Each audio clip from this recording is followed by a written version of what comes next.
Hi, everybody. I am Reverend Stephanie Butler Adams, the host of Sisters on Sacred Grounds. I am so happy to be here today. Thank you so much for everybody who's tuning in today. I am going to be talking about, just real briefly, navigating sacred space in turbulent times.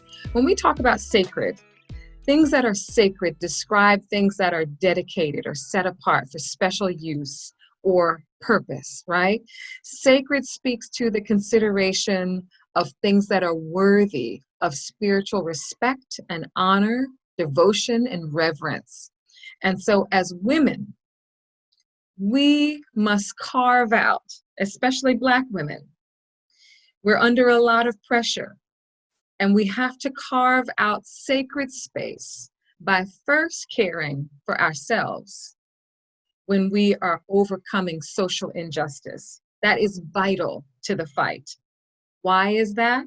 Because unless and until we have faced our own inner struggles, our own woundedness from the inside, and the race-based trauma that has deeply affected us personally, we cannot bring forth any type of effective, sustainable, collective change that prioritizes those most oppressed among us.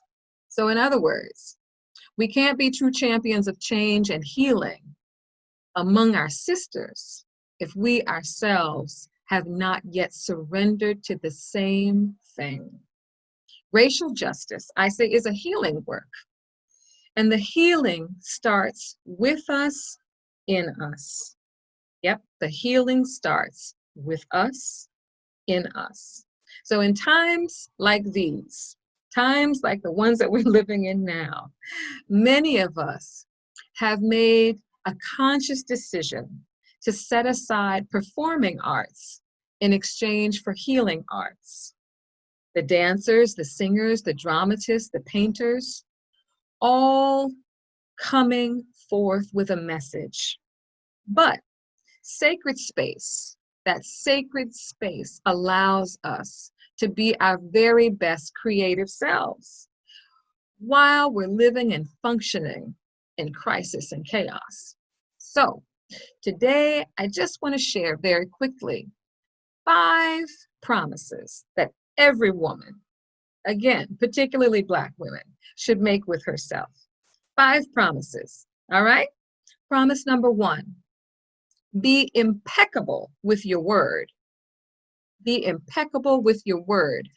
Speak with integrity. Say what you mean and mean what you say. Avoid using your words to speak against yourself, right? And definitely don't gossip about other people. Use the power of your words in the direction of truth and love. What you give out will come right back to you. So if you use the power of your word, your impeccable word, meaning what you say and saying what you mean, right? In the direction of truth and love, it's going to boomerang right back to you. So, promise number 1, be impeccable with your word. And as we're carving out that sacred space that we set aside, that we don't let anybody into so that we can get ourselves together, promise number 2, don't take anything personally. I need to say that again. Don't take anything personally. Nothing others do is because of you. What other people say and what they do really is a projection of their own reality. It's a projection of their own reality, and sometimes even their own dream that they're living in at the moment, right? When you are immune to the opinions and the expectations and actions of others, you won't be a victim of the needless suffering. And it took me a long time to get over that. A lot of us might do it through people pleasing, but I've learned not to take things personally. Don't be so sensitive, sisters. Nothing others do is because of you. The Bible says, create in me a clean heart and renew a right spirit within me, within me. That's where the healing starts.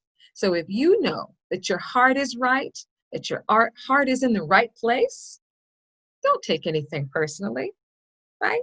Let it go. Don't be a victim of suffering. All right. Agreement number 3. I love this one. Don't make assumptions. Don't make assumptions. How old were you when you were ever told that the word assume breaks down to making an ass of you and me? Don't make assumptions, ladies. Don't make assumptions. Find the courage to ask the questions and express what you really want, right? Don't beat around the bush. Don't be passive aggressive. Communicate with others as clearly as you can. What does this do? Avoids misunderstandings, sadness, and some unnecessary drama. Yes, communicate clearly. Try to daily practice this one agreement. And I'm telling you, it can completely transform your life. Not only your life, but your relationships, your marriages, for those of you who are married, your business, being clear about what you want to say, what you want to receive. No need for passive aggression. Just say what it is and don't assume. All right. Agreement number 4. And we're carving out our sacred space. We're getting our mind right, our heart right, our spirit right. Agreement number 4 sounds real simple, but it's real. Always do your best. Always do your best. Ladies, your best is going to change from moment to moment. And it's going to be different depending on how you feel. Now, you all understand what I'm saying, because your best, when you are healthy and strong and feeling vibrant, is different than when you're not feeling 100%, right? So under the circumstances, whatever circumstances you find yourself in, offer your best. We know when we're offering our best and when we know that we could have done a little bit more, right? But if you simply do your best, you know what you'll avoid? Oh my goodness. Self-judgment, self-abuse, self-condemnation, and a world of regret. Yeah, always do your best, sisters. And then finally, agreement number 5. This is going to help somebody, I believe. Don't just sleep, rest. Don't just sleep, rest. Burnout is an epidemic for everyone. I'm talking about men, women, sometimes boys and girls. But we can all be burned out at some point in our lives, but especially for Black and Indigenous women. We have been known to just keep pressing our way through, and often to our own detriment.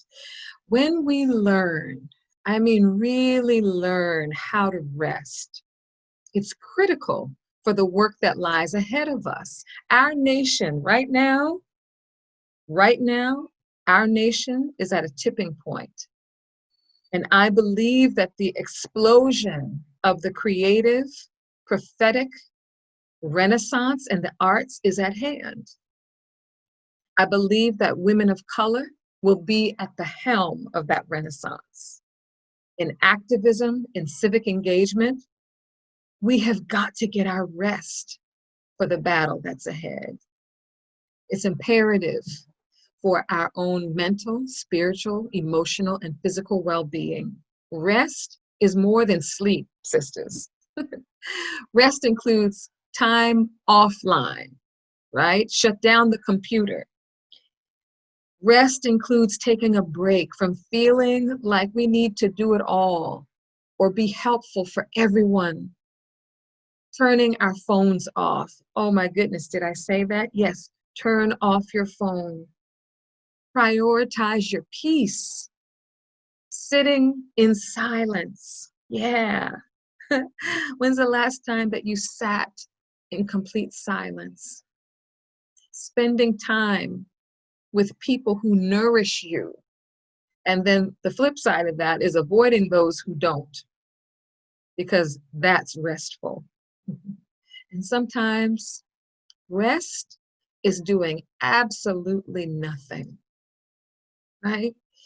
That is a promise. The Bible talks about how if we go to God, He will give us rest. I believe that we can find that rest every day, being intentional about it and being, I won't say vicious about it, but very, very protective of our rest. Yeah. So today, in the midst of all the noise and the division and the despair, my prayer for you, my prayer for us women, is to create and cultivate, nurture, protect our much needed sacred space. And that sacred space is what gives birth to clarity and reformation and transformation. My other prayer for you today is that in your own sphere of artistry, that you use this gift of creative time. God's given us a gift. This global pandemic may be horrific, but there are some gems that are to be found in the midst of this pandemic. So in the midst of it all, He's presented to each and every one of us a way that we can make every one of our original performing or visual arts projects intentionally include a message of healing, justice, and sacred artistry. We can carve out sacred space in the midst of turbulent times. Thank you, and be blessed.